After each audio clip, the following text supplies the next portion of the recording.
And I started this thing, maybe out of a sense of self-affliction, but as I noted in part one of the show, my chest has been suffering, and I'm trying to make some kind of comeback. And I thought it might be interesting first to just explore some of the motivations for like why I might do this to myself. One thing I notice when teaching others is there's usually some kind of goal, and I find almost regardless of the level, whether the PERT player is 1400 or 2000, they all want to make 2200 because it sounds like master and it's this cool thing. And of course, we're in the US here, and 2200 USCF is its own special thing, about 2100 FIDE. In any case, you get a goal in your head and you want something that sounds lofty. And we talk about the prestige economy in this household because that's kind of what we're about here. And that's definitely what you're doing. You're aspiring to something that you're hoping gives you some level of distinction or something. And so when I was becoming a GM, that was like a goal. And now after you're a GM, it's hard to imagine what the next step would be. So in even a way, it's kind of cool that I've fallen off of 2500 because at least it gives me something to aspire to. Now, I just wanted to start with my little tournament schedule this year because I was thinking about it and it helped me realize why I kind of got back into chess. I was playing chess when I was a kid, and it was really when I was away in graduate school in Germany that I was playing the Bundesliga that I got a sense of, I guess I'll call it chess culture. And if you look at my schedule here, first thing I got coming up in a couple of weeks, this Swiss event in DC. It's, a Goichberg tournament, and it's going to be terrible chess conditions. There's going to be rows of people sitting next to me. There's going to be people are going to cough on each other. You probably are going to get sick. And that's just a fact of what American chess looks like. And for a long time, I feel like I hadn't been playing precisely because I was avoiding events like that. But I want to say personally that part of the dream now of getting back is that on the horizon, when I turn 50 in a couple years, I can play in cool senior events like at the Seattle or the St. Louis Chess Club. It's funny I said Seattle because I have the STL here, where I'm going to be in St. Louis later in the spring. So there's events like that, and cool events also are happening that hopefully I can get to. And it's only the occasional, I'm hoping, Goichberg event that I have to plan, which is not just the conditions, which are definitely strange, but also, this thing with it's really a challenge they have to overcome. I'm going to talk a little bit about today, where, I have to beat very consistently the lower rated players who are often very tough. And I'm going to show a game of that today. I'm going to show that today, and I have to beat those people consistently in order to play the GMs in the last couple rounds. And so that's been one of the things I've really been struggling with recently. Paul in New Jersey asks about playing in the New Jersey Open on Labor Day weekend. DZ, hello. Paul, I'm going to write it down.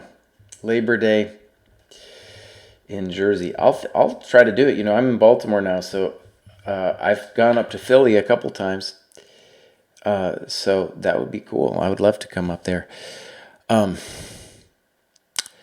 love those tournaments in Philly. They're Goichberg tournaments, but it's actually pretty easy for me to get up there. And so I don't know why I hadn't been doing that earlier in my time here on the East Coast. I'm new to the East Coast. It's still a foreign land to me, but I'm getting used to it. But yeah, I have a couple cool events with St. Louis and then Denver Open. I played that last year. I won that. That was the only good recent event I've had. Pretty short events, these 5-round things. They're talking to me. I don't know. The people at US Chess are pretty disorganized, but I got a letter saying that there's going to be this Denker reunion.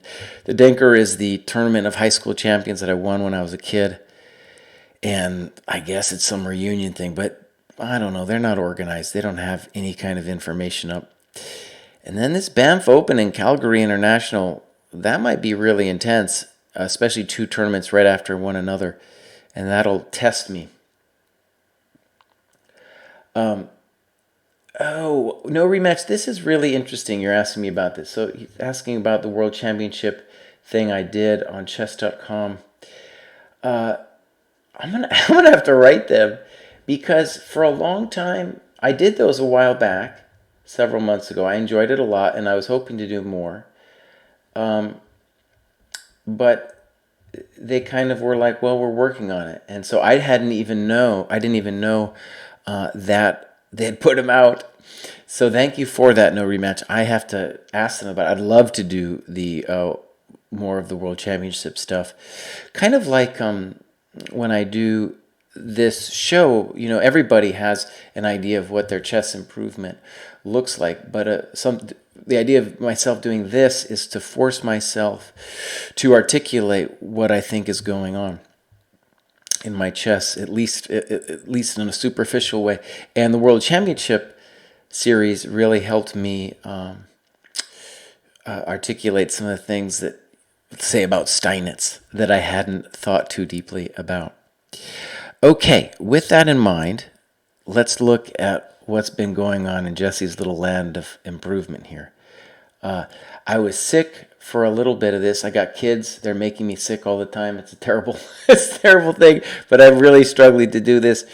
There are several other chess dads out there trying to make it work, and yeah.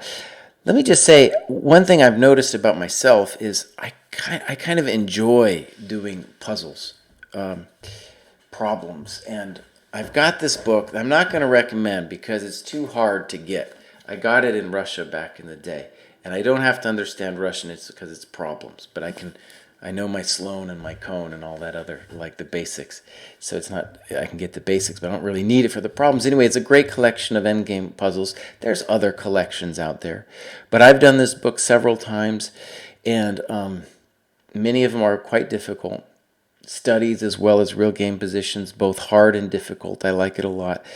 And it's a little bit of what people are now calling the woodpecker method of doing a problem again and again to kind of ingrain it in yourself. Chess Dojo, happy to have you here. Yeah, if people can just be here for me on my journey, man, that's pretty cool. So I've done it several times, and the idea is, I mean, I enjoy it. First of all, it's a great way to start my day if I'm allowed to study on any given day. And this 1985 to 2192 here is just me doing the problems every morning. So the problem 1985 to 2192. And there's like 9 problems on a page, and if I can get 2 pages done in a day, that's a pretty good day. With the games, I have been doing it. It's the hardest part of my chess improvement, I think anybody's, and I did do 2, and I'm going to share some of my analysis with that today. Easy puzzles, not hard puzzles. That might be true. I think I like about this book and some of the other puzzles is when you don't know how hard the problem's going to be. Because a lot of times if you know it's an easy problem, then when you see an easy answer, you're done with it. And in a real chess game, that's not the way it is. There are a lot of times there'll be hidden things that you really have to unearth before you move. So that's one of the things I like about it. Like I said, I think some people don't enjoy doing puzzles. Like I know Yermolinsky and Sarawan, a lot of other guys, I think Yermolinsky's never even done a puzzle. At least that's what he claims. Hard to believe, but that's what he claims. But I am definitely someone who enjoys it. Teaching, I've been doing some teaching, and the opening work very little. The 2 files that I did were just the games. When I review a game, I have a little opening file on ChessSpace that I just updated some of my analysis. With openings more and more, especially as an old guy, it's just all about understanding what's going on in a structure because I can't really remember the exact variations anymore. It's just too hard. So actually, I'll give myself a plug here. In teaching, I'm trying to do some teaching. So here's my little self-promotion gig here with my Got Mated. So if you want to get lessons from me. I do lessons, and it's just be clear, I'm really going to be focusing on your games and your weaknesses when you're doing this with me. Different teachers have different ways of improving. My sense is every coach tries to push in their teaching that which made them improve. And for me, since going over my own games was like the key, that's what I do in my lessons. All right, just because it's been a hard road, I'm on a show this every time.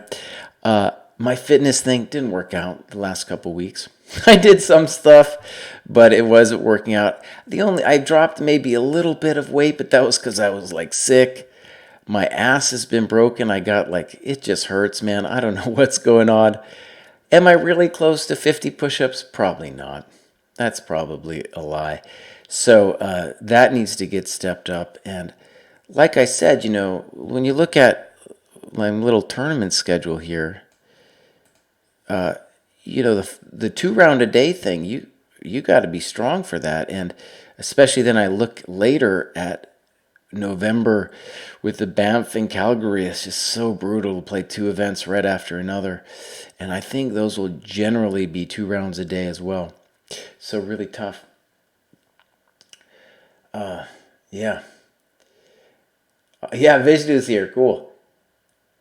Baltimore Open, Vishnu, that's this weekend. And I kind of think if my wife gave me a pass, I would go. But I think already I'm lucky to get one a month. And that Baltimore tournament's kind of weird. I wasn't sure how strong it was going to be, but maybe it would be, I'll tell you what, I'm going to ask my wife. If I can get away for that, I will. I kind of don't like the weekends. I get trapped with the kids, and it's really a hard business. All right, let me start, and let's go. I'll show you this game I played. So, this game was, I think, indicative of some of the problems I'm facing. This guy is like, I looked him up. He's only like 2150 FIDE and maybe 2300 USCF, something like that. And with black, it's hard to win. But this game, well, definitely started off with a huge advantage to me because I know this position quite well. I've played this many times, and already here my opponent was in like the deep think. We start off with 140 in these tournaments, 1 hour 40 minutes, and by this move he's already down to 50 minutes. So I started off and I already have like a huge sense of a feel good sensibility of what's going on. And I'll show you guys how this all deteriorated here. Why does white always take on f6 with the bishop instead of the knight? Okay, yeah, we can ask that question. So if we go back a little bit. Bishop e7. If you take with a knight, it's possible.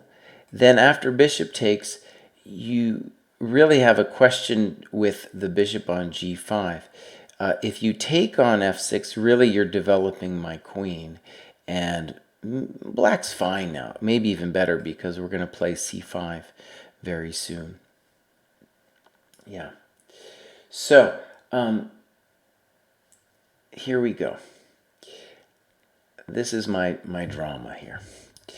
So I've played this many times, and I think I was the one to kind of pioneer this c5 idea. I don't know if I don't take that much credit, and of course it was a computer suggestion anyway. But the idea is just a very basic one, where white really has 2 problems. One is he's lacking a bishop, and 2, all of his forces really are engaged with my king side. So he's kind of all in. And the bummer about this c5 move is it's going to be very difficult to not trade queens after queen b8. So dc is certainly a move here. I've had this position several times in real games, and it's very annoying for white because I'm threatening things like knight a4 and I'm tickling the dark squares. So my opponent thought forever and played knight eg5 and now knight f6. And part of the point here is with knight f6, I'm not just covering this, but I'm going to make it difficult for the knight to return to e4. dc, queen b8, queen takes, rook takes, takes. And this maybe could be where, you know, I had seen the position before, but it's not like, even if I had put the computer on it years ago, it's not like I could understand what exactly is going on. Now, two practical problems I was faced with here. One, I was just ridiculously up in time here. I've only used 4 minutes on my clock to get this position. And there's a kind of giddiness, I feel, when your opponent has basically been thinking and you haven't been thinking. And it's hard then, I think, to settle in to the game at that point. Two, my sense was that I should be better, maybe clearly better in this position, even though I'm a pawn down, because the knight on g5 is arguably misplaced. And if it has to go back to h3, right, if I'm going to kick it and it has to go back to h3, then I'm going to have very clear compensation. And of course, the position's opened and my bishops are very strong. But the truth is, the position is probably closer to dynamically equal. So I was already a little bit misled, if you guys understand what I mean by that. Okay, so AB, the guy thinks forever and plays rook he1, which is a fine move, and he's down to 27 minutes. So here I made my first mistake. The computer says it's not a mistake. I'm going to go ahead and call it a mistake. I only thought for 5 minutes here, and really, I have so much time, and this is the time for me to really dig deep. By the way, what I do here with my own analysis is I write it all out. I write it all out, and let me just give you an example here. I do the analysis, and I got my own words and variations going on here. And even at the end, before I look at it with the computer, I'll do this thing where I'll try to assign in human values, like what the question marks were, what the critical points, and then I do this ridiculous graph. I do this ridiculous graph of what the evaluation of the position was. The computer always tells me I'm wrong, and sometimes we're going to see a couple points I think the computer tells me interesting things, but I want to see it for myself first before I compare the notes with the computer. And this is actually an example. The computer says what I did was not a mistake. I feel it was definitely a mistake, and I definitely was motivated by the wrong reasons. I look like Botvinnik. Well, I just need to lose a little bit more hair, and then I will look truly like Botvinnik. So I thought too short, and I played h6, and I was totally motivated by the wrong things. When you look at White's pieces, they kind of feel superficially active, and it's true, I got to watch out. And one of the ghosts that I saw was that if I played rook a8, which in a lot of ways, just has to be the right move, I was worried about bishop c4 and tricks with e6. For example, if I play h6 now, I run into this sad business, and I guess I'm just lost because my bishop's hanging. But all I got to do is just play bishop c5. And I get out of that threat, and honestly, yes, there's a variety of ways he can sack, but I'm always going to be on top because these bishops are just nailing his structure over here. Really clear example where the bishops are stronger than the knights.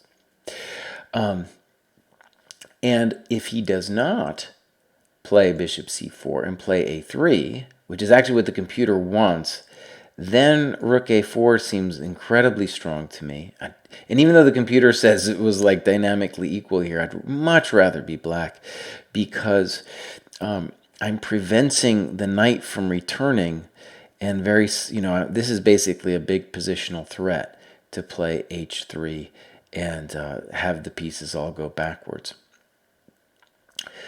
So, all right, I played h6, and he's the one who has little time, and I now very quickly throw the position really away.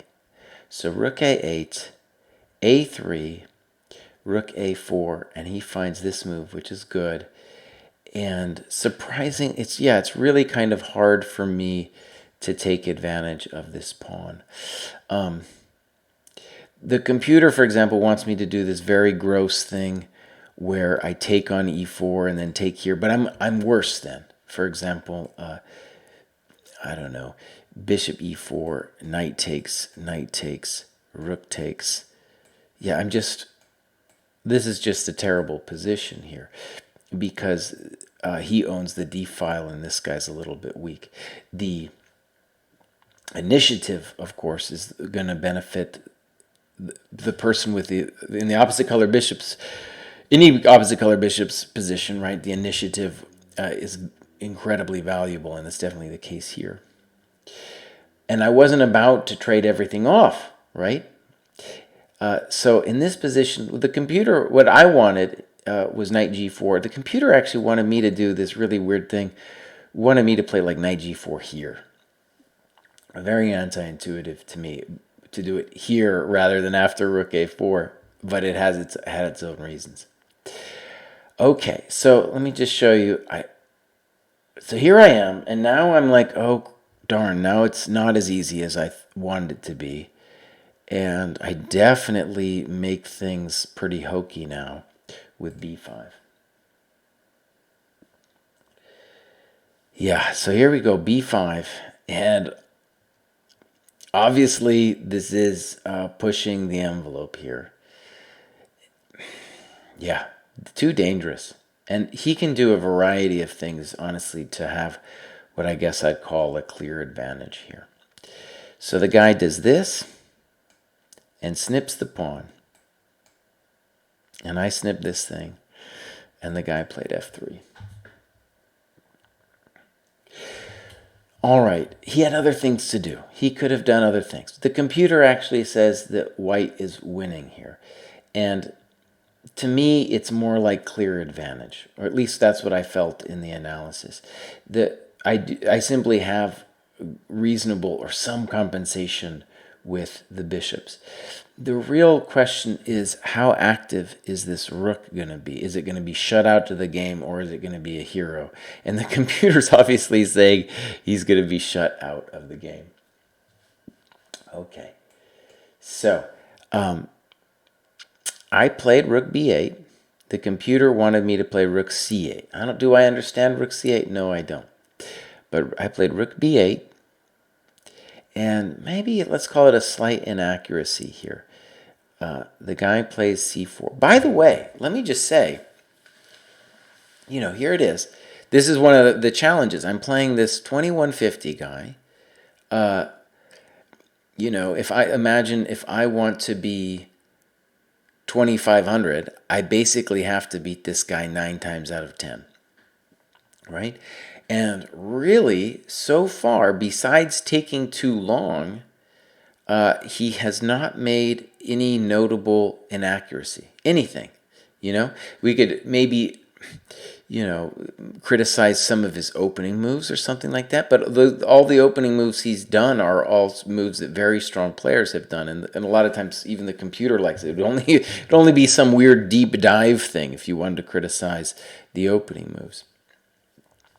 Now, this move, I think he's still doing great, but the problem is that just intuitively, he's blocking the return of the bishop, and he might want to play c3. So for that reason, a4 just feels much more consonant with what he wants to do here with c3 next and having this return. For example, when I play rook h2 and he plays rook e2, that rook might be, worried about some kind of bishop f3 in the future.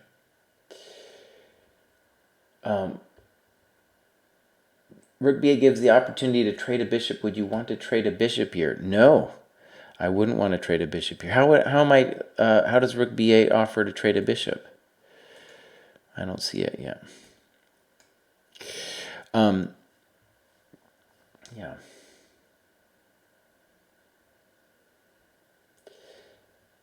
Counterattack. Bronstein against the Sicilian defense. Bronstein had some great games. He has this book, this famous, called, I don't know, something like 100 Open Games or something like that. Maybe it's more than 100. But yeah, he had a lot of games with heavy calculation with positions just like this. All right. So c4. And now I played what I intended, rook h2, rook e2, and now g5. I could have played h5 too. But, let's just say here, I wasn't entirely, I realized I was worse, but I wasn't entirely without hope here. White can easily blunder this position, and the bishops are incredibly strong.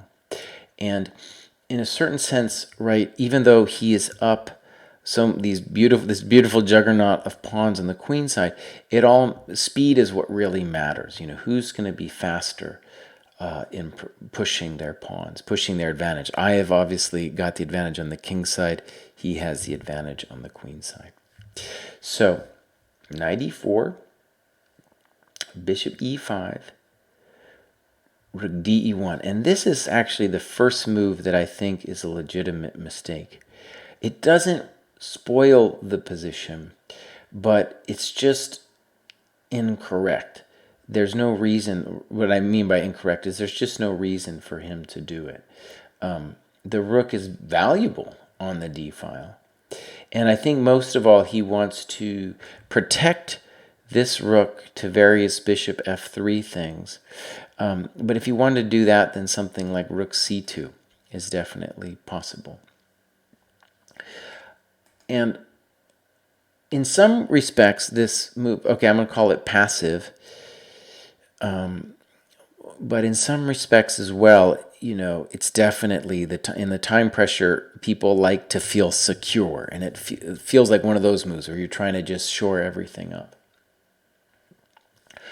Okay, so I played h5 and king b1, g4. Okay, fg, hg. Now, during the post analysis, like when I say post, I just mean me analyzing the game afterwards, I thought his next move was an exclam, knight f2.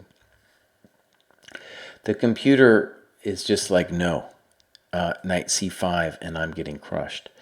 So basically, it doesn't like anything I'm doing. And the point is, bishop g3, which would have definitely been my intention, and then rook g1. And the cool thing about this is really, even though the rook looks passive on g1, we've shut the rook on h2 out of the game. And with that, really, all of my counterplay.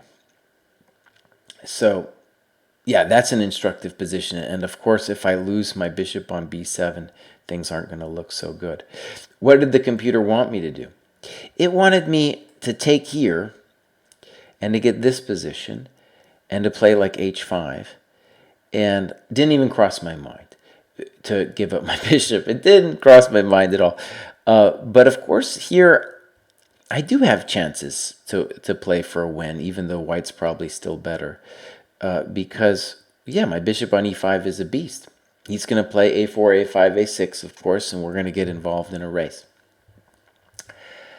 Like I said, I didn't really appreciate it. And during the game, I said to myself, holy moly, this knight f2 is a good move.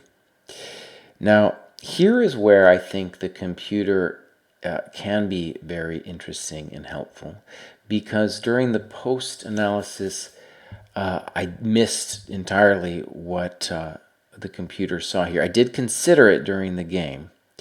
Let me first show what happened Good evening, Triple H.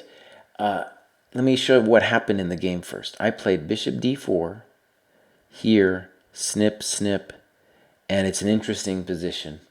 We're going to talk more about it in a second. But let me show you what the computer found. It's really pretty interesting. So instead of bishop d4, what the computer wants is really kind of cool. It wants g3. And I saw this position. Now, if rook e5, I'm just doing great because I'm going to take this thing. Doing absolutely great. So that's not the problem. And so knight g4 was the problem. And I definitely looked at bishop c7 and or bishop f4. If I win this pawn, it's obviously curtains, or it's difficult for him. Let's say it that way. So knight takes, pawn takes. And the thing that was of interest to me, or rather, let me put it this way. The thing that was difficult in this position for me to contemplate it was, do you imagine it's black's move and you say to yourself, okay, I've sacked the exchange, and I say, well, what is my threat? And this would have been a great practical attempt here. The computer says it's equal. Of course, in a real game, it's never going to be equal. It's just too intense of a position. But let me give you a sample variation. Let's say b4, it makes sense to me. And now you just improve your pieces, improve your bishop, improve your business, and already the computer likes black. Yeah, it's really amazing. The pawns, we're going to see a little bit in this game. The pawns advancing on the queen side, it's difficult for them because the bishops working together are so strong. And even now, it's hard for me to see like exactly how I'm going to break through. But it is this beautiful position where, yeah, you know, I have a chance. I have a chance to win this game. This is anybody's ball game right now. So g3, exclam, that's something I definitely missed. And the interesting question is, well, like, how did I feel about the position after this? And the answer is, I felt some optimism, which is kind of true, you know. Basically, it's a similar thing to what we were just talking about, where if I have the initiative on the king side, I'm going to win this game. Now, I also, though, let's just look for a second. How long did I consider? By the time I play bishop d4, I've only got 22 minutes left, so I have been thinking about this situation. The guy's got, when he played knight f2, he's only got 5 minutes left. So, you know, when you look back at this game, it's like not in every game am I going to have such a huge advantage in time out of the opening. And in terms just also of understanding, I mean, I knew that position very well.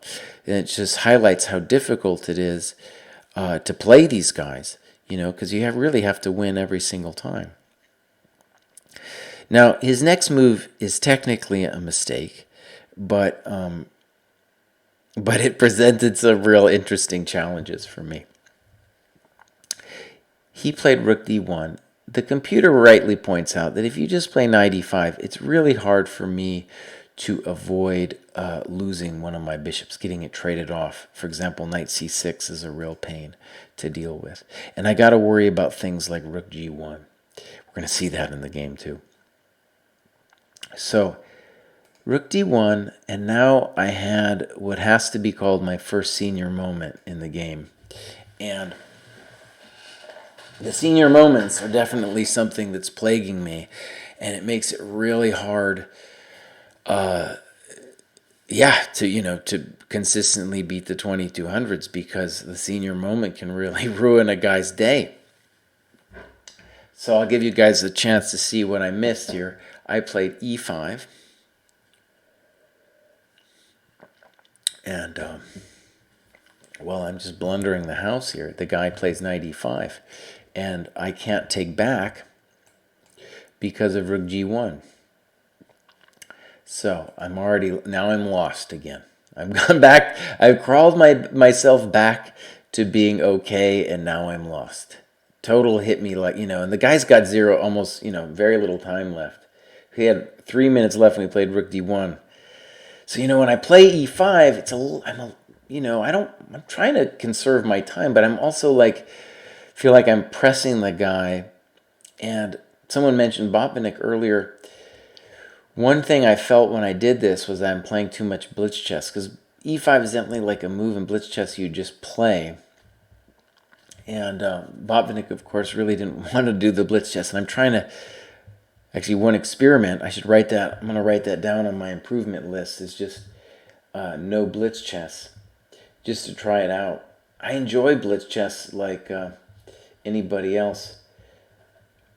But I think, when I'm playing a guy and he's got a little bit of time, the blitz chess makes me feel like, e5 is the right move, so just go ahead and do it. Bad news. Really bad news. The cool mug. Yeah, so I find that with my 50K here, that was the longest I've run. That was 2018. My ass has been broken since then, but I did do a cool run once. What should I play in this position? It should be something like bishop e4, king a2, bishop g7. And the computer says I'm clearly worse. But I think this definitely is a position where I have every chance to win the game, because it's going to be really hard for white to make precise moves. And of course, these bishops are just really strong. So to me, honestly, even though the computer says clear advantage for white, for me it's closer to like compensation for the lost pawn. But all right, here we go. e5. Snip. Things have gone badly. f5. Now I'm just praying. a4. Rook h8. Okay, so the guy's got a little bit of time left, and he starts making some mistakes. He should play a5 here. Definitely a5. You can see, like, my rook's not honestly doing that much. a6, just let me take it, It's so hard for me to deal with those pawns. For example, rook takes b2, king a3. I got to deal with this. This bishop's totally overworked, and he can't defend everything. So, c5. Rook h2. Honestly, this is just, let's call it playing for tricks. I don't know what to do with myself. The pawns are advancing. My f-pawn isn't going anywhere. But the guy does reward me now and plays king b3. Okay, so at least we get one. It's not a senior moment because this guy's not a senior, but one slip, and that's, in time pressure, this is just what you got to expect from just about anybody. So I take the pawn. He can't take back because of bishop c2. Now, the fact is, I'm still worse, but at least I'm alive now. All right. So, king c4. And now I guess I'm going to call this next moment hubris. Probably I should say to myself, you know what, buddy, go back and at least repeat the position once to see if he wants a draw. And honestly, if he wants a draw, you should just let him have it, dude. Just let him have his draw, because you really don't have enough. Okay, honestly though, if I could do it again, I would still play on. Part of my, even though I've had these senior moments here, I'm really trying to focus on the end game.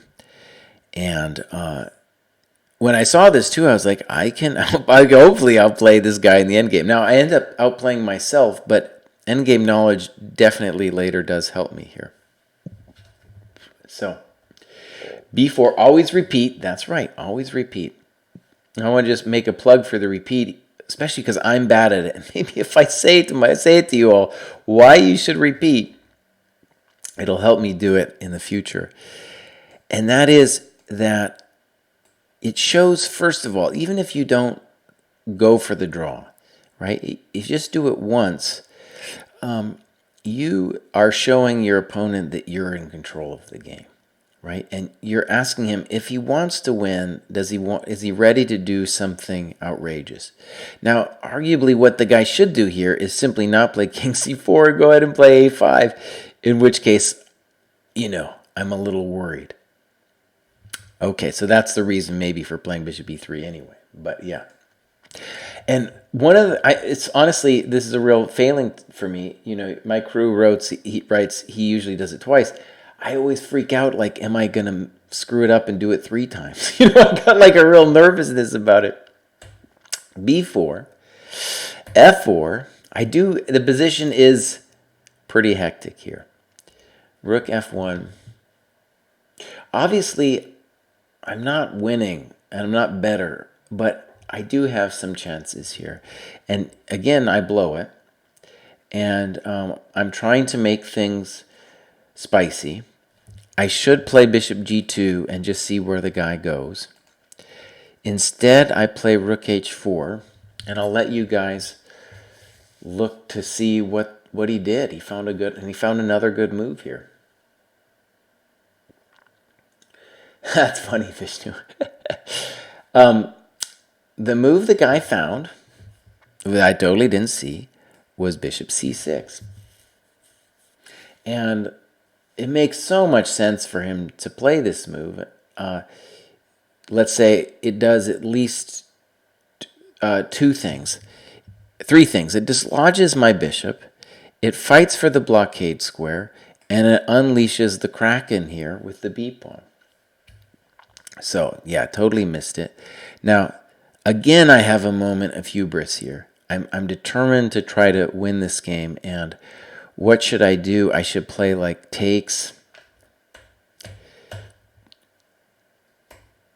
check to the miserable king, and tell him that I'm going to win, that I can't lose this, which is true. I can't lose this anymore. And then I'm just sealing the deal away for a draw.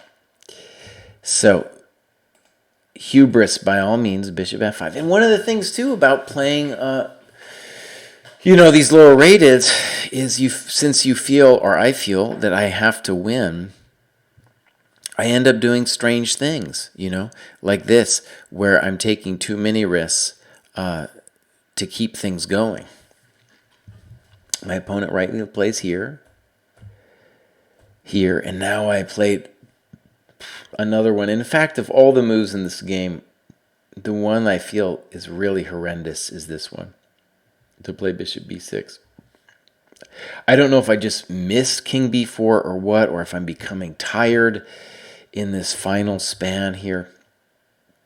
But yeah, it's really weird. I mean, you just look at the position, you say to yourself, well, black's definitely not doing too hot here, but at least play rook d8 to make things kind of nervy for the guy, right?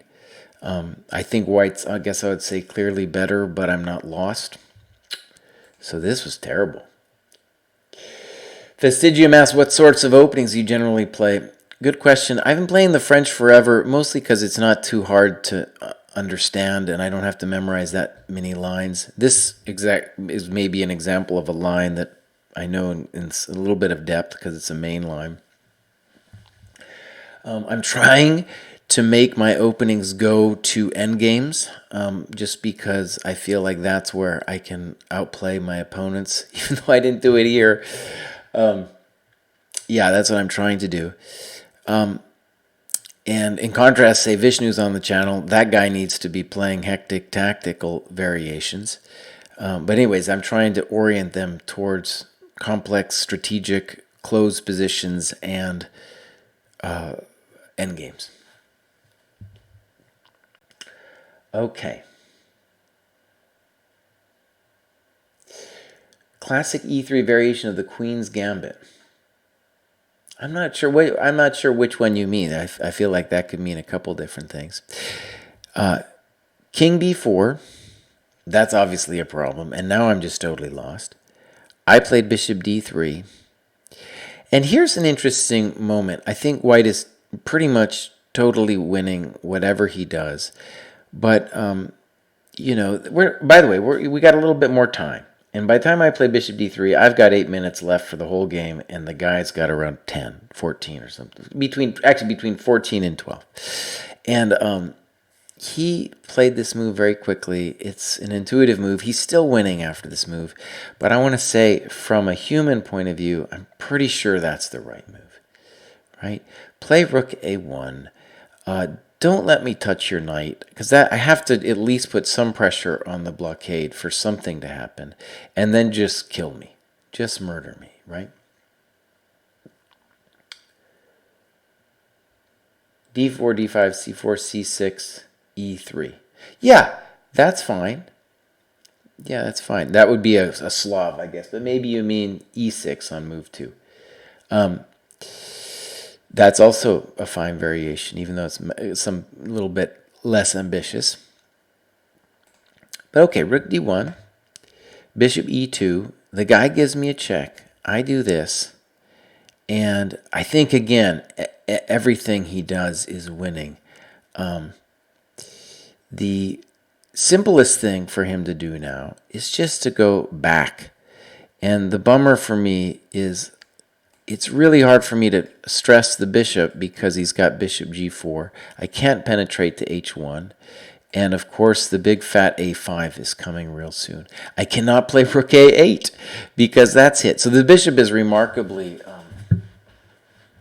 active on f3. Good example, by the way, of opposite color bishops and the power that brings. So there was that.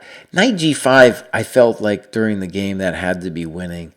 It is maybe more complicated, though, than he would like it to be with that move. Yeah, that is a little bit complicated. So he plays knight d4. I think this is still winning, but it's now going to become complicated. Bishop takes, rook takes, f3, rook f4, king e5.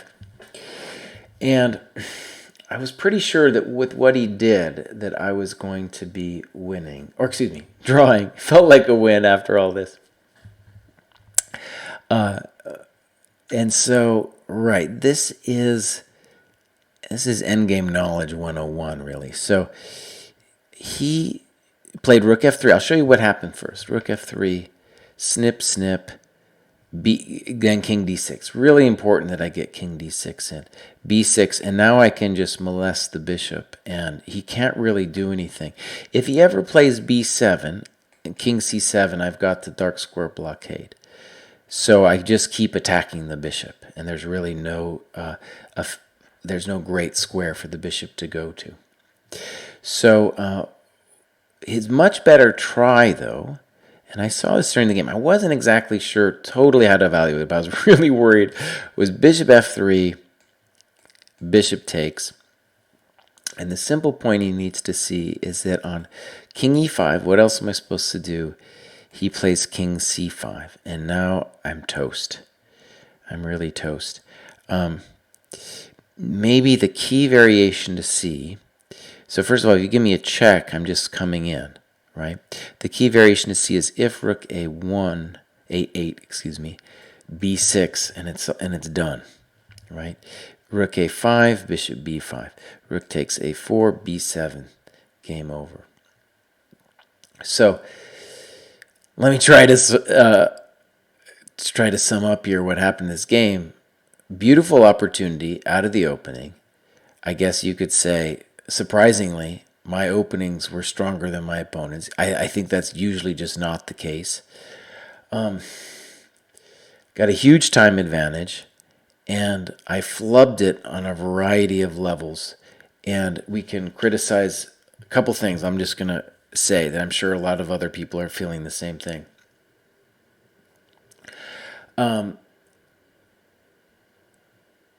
So I played too fast in his time pressure. Very common, I think, for everybody to do. I thought that I didn't need to think really deeply when playing this guy because I felt like maybe I should just roll the guy over, as if I'm entitled to win easily. And it's true. When you're in form and you're 2,500 or whatever, a lot of times you play these guys and it just feels like it's easy. But like we saw in that position, it was very much not easy. And in fact, the guy made very few mistakes in this game. So, right, it shows that the margin of error is really small. And then my just tactical awareness in certain positions needs to be heightened. I have a tendency to fall back and to think of in terms of positional generalities, which is fine. It's a very important part of the game.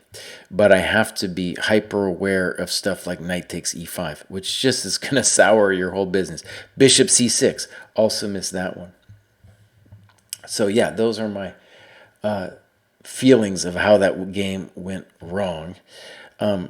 And it just shows how hard it is to beat these guys all the time, which is basically, I think, 9 out of 10 is what I got to do. And just to, I say this all the time, I just want to say, when the whole idea of the ELO system was that when you've got a 400-point spread, that the person 400 points lower will win 1 out of 10. Now, that could be 2 draws, that could be a win, but only 1 out of 10 with a 400-point spread, and that shows how tough it is. So like Magnus Carlsen has to beat the 2450 9 times out of 10, and he's doing it. He's doing it as well. Yeah. All right. Vishnu is doing some tactics every day. Vishnu's doing a lot of stuff, man. Vishnu is one of my inspirations. He's got at least one kid. I got two. He's reading a lot of books and stuff, and I find, like, if I can just find time during the week to do, let's say, 3 to 4 hours a day, I'm doing great. Teaching is also helping me as well. But Vishnu's posting all the time. Pretty cool person to follow on Twitter if you're doing that kind of thing. All right, I'll leave it there. Thank you so much, guys. I'll be back season 1, episode 3, this time next week. I hope you can join me. Bye-bye.